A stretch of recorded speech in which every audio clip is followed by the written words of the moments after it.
L'état charnel empêche de recevoir la vérité spirituelle. Vous voyez des centaines de chrétiens qui ont faim de la parole de Dieu. Ils l'écoutent avec plaisir et ils disent « Quelle magnifique vérité, quelle belle doctrine !» Comme ce prédicateur expose bien l'évangile. Mais cela ne les aide pas du tout. Ou bien cela les aide pendant 2 ou 3 semaines et ensuite la bénédiction s'efface. Quelle en est la raison? Le mal est à la racine même. C'est l'état charnel qui empêche la vérité spirituelle de faire son œuvre dans les cœurs.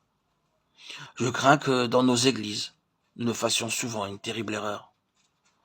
Nous prêchons à des chrétiens charnels, ce qui ne convient qu'à des hommes spirituels. Et ils trouvent cela admirable. Et ils en jouissent et ils disent « c'est magnifique ». Comme ce prédicateur parle bien.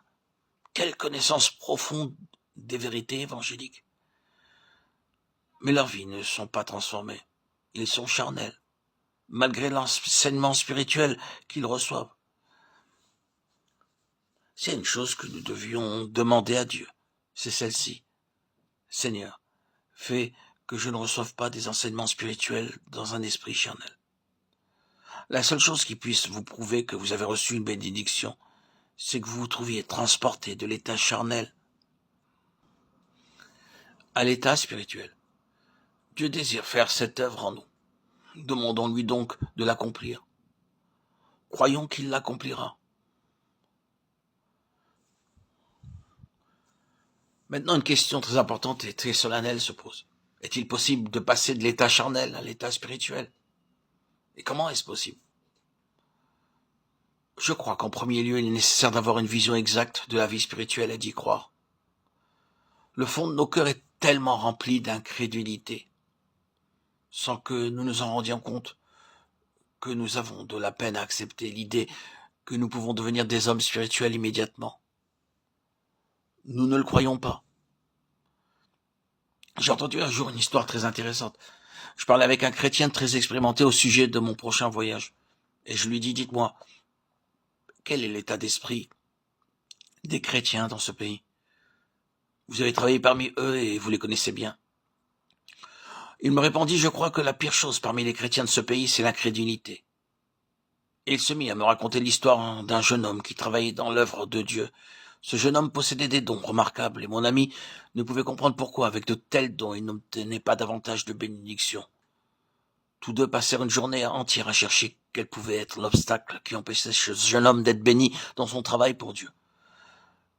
Peu à peu, ils découvrirent le motif véritable. C'était l'incrédulité.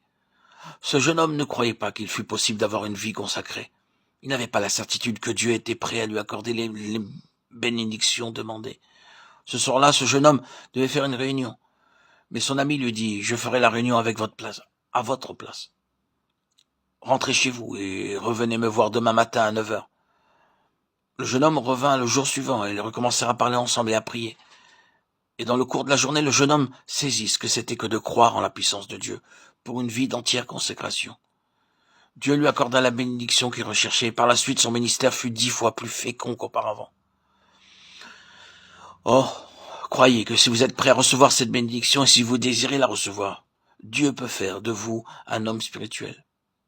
Essayez seulement. Tout d'abord, tâchez d'avoir une claire vision de ce qu'est la vie spirituelle. En quoi consiste cette vision?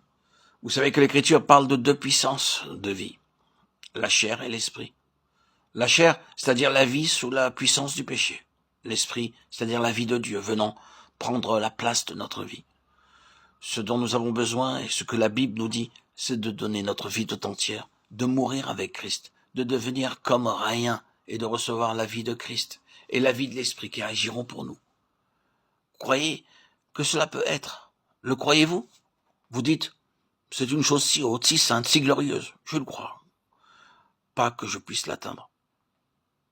Non, vous ne le pouvez pas. Mais Dieu vous l'enverra. Atteindre par vous-même, c'est un grand danger. Vous ne pouvez y atteindre. Mais si vous croyez que Dieu désire, à cause de son amour éternel, vous accorder du haut du ciel et d'une façon surnaturelle la puissance du Saint-Esprit, alors, Dieu vous accordera plus que tout ce que vous pouvez demander, imaginer ou penser.